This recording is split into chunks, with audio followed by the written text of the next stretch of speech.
तीन जादुई बत्तख हाउस। एक बहुत ही खुशहाल जंगल था। उस जंगल के सभी जानवर अपने हरे भरे जंगल में बहुत खुश थे और बिना किसी परेशानी के उस जंगल में खुशी खुशी रह रहे थे, क्योंकि उनके जंगल का राजा एक बहुत ही शक्तिशाली शेर था जिसका नाम था गब्बर शेर।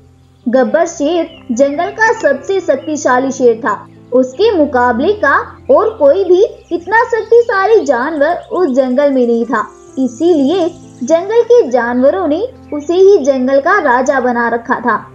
गब्बर शेर का एक बेटा था जो कि बहुत ही ज्यादा खूबसूरत था, लेकिन वो इतना होशियार नहीं था और वह अक्सर ही छोटे से छोटे जानवर से भी डर जाया करता था। शेर अपने बेटे की वजह से बहुत टेंशन में रहता था। वो सोचता था आखिर कब वो दिन आए जब उसका बेटा अपने आप जानवरों का शिकार करे, लेकिन अब तक तो ऐसा दिन आया ही नहीं था। गब्बर शेर अपने बेटे को अपने आप ही जंगल से भोजन ला कर दिया करता था, जिससे उसका बेटा अपना पेट भरता था। एक बार गब्बर शेर को किसी काम से दूसरे जंगल जाना पड़ जाता है। तब गब्बर शेर टेंशन में था, वह अपने बेटे को किसके पास छोड़कर जाए जो कि उसका अच्छे से ख्याल रख सके और उसे भोजन भी दे सके। तभी शेर के पास किसी काम से एक गाय आती है और वह शेर महाराज को परेशानी में देखकर उससे पूछती है, अरे शेर महाराज, आप किस टेंशन में हो? अरे गाय बहन, क्या बताऊं, मुझे किसी काम से दूसरे जंगल जाना है। तुम तो मेरे बेटे के बारे में जानती ही हो। बस इसी बात की टेंशन है कि मैं अपने बेटे को किसके पास छोड़कर जाऊं। अगर मैं इसे साथ लेकर गया तो वहाँ इसके साथ कुछ भी हो सकता है। उस जंगल में बहुत खतरनाक जानवर रहते हैं जो कि मेरे बेटे को नुकसान पहुँचा सकते हैं। अरे शेर महाराज, आप क्यों परेशान होते हो? आखिर हम किस टाइम आपके काम आएंगे? आप आराम से जाएं। जब तक आप वापस आएंगे मैं आपके बेटे का ख्याल रखूंगी। ऐसा सुनकर शेर अपने बेटे को गाय के पास छोड़कर चला जाता है, लेकिन उसे क्या मालूम था उसके जाने के बाद उसके बेटे के साथ क्या होने वाला है। अभी गब्बर शेर को गए हुए एक ही दिन हुआ था कि गाय उसे छोड़कर जाने कहाँ चली गई थी।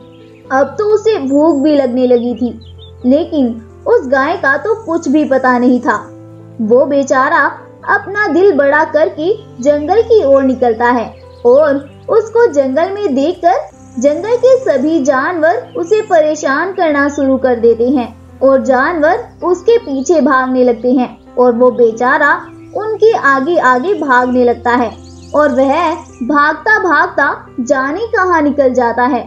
अरे ये मैं कहाँ आ गया हूँ? बाबा मुझे बचाओ, बाबा प्लीज, आप कहाँ हो? मुझे बचाओ बाबा।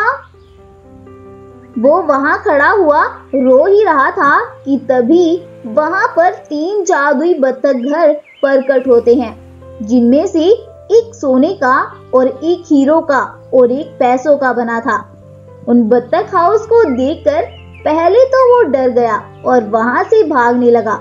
तभी एक बत्तख हाउस के अंदर से उसे आवाज आई, क्या हुआ बेटा, तुम डरो नहीं और मुझे बताओ तुम क्यों परेशान हो, शायद मैं तुम्हारी कोई मदद कर दूं।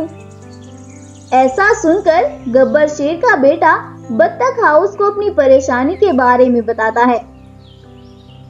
वो बत्तख वाले महाराज, क्या है ना, मैं बहुत कमजोर हूँ और हर एक जानवर से मैं बहुत आसानी से डर जाता हूँ।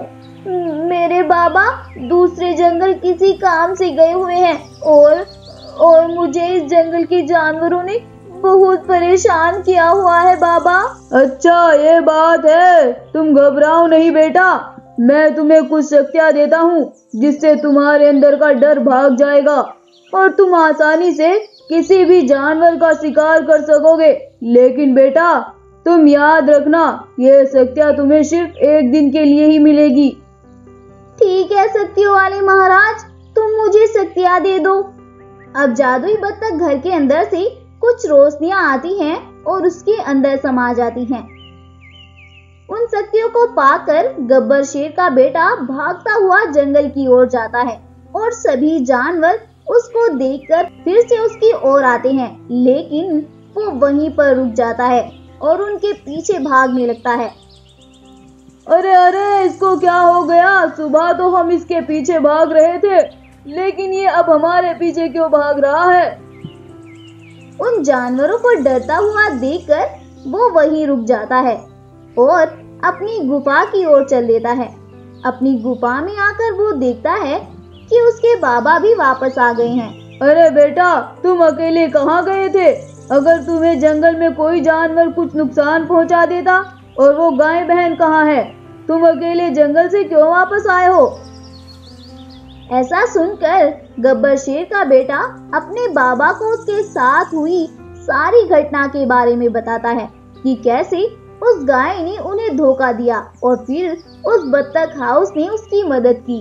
चलो बेटा, अच्छी बात है। अगर वो गाय हमारे साथ धोखा ना करती तो तुम आज अपने आप शिकार ना कर रहे होते। वो कहते हैं ना, जब भी हमारे साथ कुछ बुरा होता है वो सब हमारे अच्छे के लिए ही होता है। अब मैं तुम्हारी तरफ से टेंशन फ्री हूँ। मुझे तुम्हारी बहुत चिंता रहती थी बेटा। एक दिन बीतने के बाद उसके पास से वो सारी शक्तियाँ आसमान में चली जाती हैं और गब्बर शेर के बेटे के दिमाग से डर भी निकल जाता है और अब वो दोनों बाप बेटे खुशी खुशी फिर से जंगल में रहने लगते हैं। शिक्षा: इस कहानी से हमें शिक्षा मिलती है कि कोई भी किसी का नहीं होता। जैसे हमारे लिए हमारे माँ बाप हो सकते हैं, ऐसा इस पूरी दुनिया में कोई भी नहीं हो सकता। और हमारे साथ जो कुछ भी गलत होता है वो सब हमारे अच्छे के लिए ही होता है। उसमें कहीं ना कहीं हमारी अच्छाई ही छुपी होती है। अगर आपको हमारी आज की स्टोरी पसंद आई हो तो इस वीडियो को लाइक करें, शेयर करें और साथ ही हमारे चैनल को सब्सक्राइब करना बिल्कुल ना भूलें। जल्दी ही मिलते हैं एक और न्यू वीडियो के साथ। तब तक के लिए good bye, take care, thank you.